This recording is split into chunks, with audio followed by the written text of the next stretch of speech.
Haseo kaibri thayo chongbari angkha o chongbari o kaitham thayo BJP kaplai angkha tei kaisa thayo ke Congress kaplai angkha omoni final result nongkhormani yagulono agulini Congress bobon bwskango BJP bai Congress Chaprajakha o party mungno kitingoi khwai bwkhak sene Congress Haba Nog BJP ni samung sita tangnai rok Chaprajakha hinui Nog Chaprajakha khoroksa Congress ni adong Haidi hingai khanai naile na sang botamo sai khanaraka video report CHUMUI TV অনেক গুন্ডা বাহিনী প্রথমে bike নিয়ে আমাদের ভবনে এসছে, তারপরে আমাদের কংগ্রেস অফিসে এসে ভাঙচুর করে তারা আগুন লাগিয়ে তারা সবাই চলে গেছে। কটার সময় ঘটনা? এই তো আনুমানিক 2টা।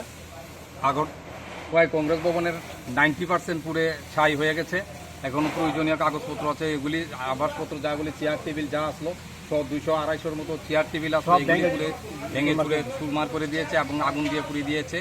এবং এই যে আজকের যে ত্রিপুরা রাজ্যের যে 4টা উপনির্বাচন, এই উপনির্বাচনকে কেন্দ্র করে আমাদের কংগ্রেসের প্রার্থী সুদীপ রায় বর্মন জয় হওয়ার পরে এই খোয়াই শহরের যে বিজেপির গুন্ডা বাহিনীরা আছে তারা পাগলা ইয়র মতো হয়ে গেছে, যেটা আমরা সকাল থেকে আজ করতে পেরেছি যে কংগ্রেস ভবনে হয়তো কোনো একটা অঘটন তারা ঘটাবে, কিন্তু কংগ্রেসকে সংগঠনকে এইভাবে রোখা যায় না।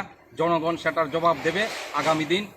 এই ঘটনার খবর পেয়ে আপনারা থানার পুলিশের ঘটনার খবর পেয়ে আমরা থানাকে ইনফর্ম করেছি, ফায়ার সার্ভিসকে ইনফর্ম করেছি, আরও প্রশাসনিক স্তরে বিভিন্ন জায়গাতে ইনফর্ম করেছি। যদিও আমরা এসে দেখি যে 90%-এর উপরে কংগ্রেস ভবন পুরে ছাই হয়ে গেছে। এখানে কিছু আননোন মিসক্রিয়েন্ট হঠাৎ করে এসে এখানে কংগ্রেস ভবন আছে সেখানে ভাঙচুর করার চেষ্টা করেছে। তো ইমিডিয়েটলি সেখানে পুলিশ এসে গেছে। তো পুলিশ আসার আগেই সবাই এখান থেকে পালিয়ে গেছে। এখন আমরা দেখছি, আমরা ডেভেলপমেন্ট করছি বিভিন্ন জায়গাতে যাতে কোনো আনটোয়ার্ড কোনো ইনসিডেন্ট না ঘটে আমরা দেখছি। Thank you.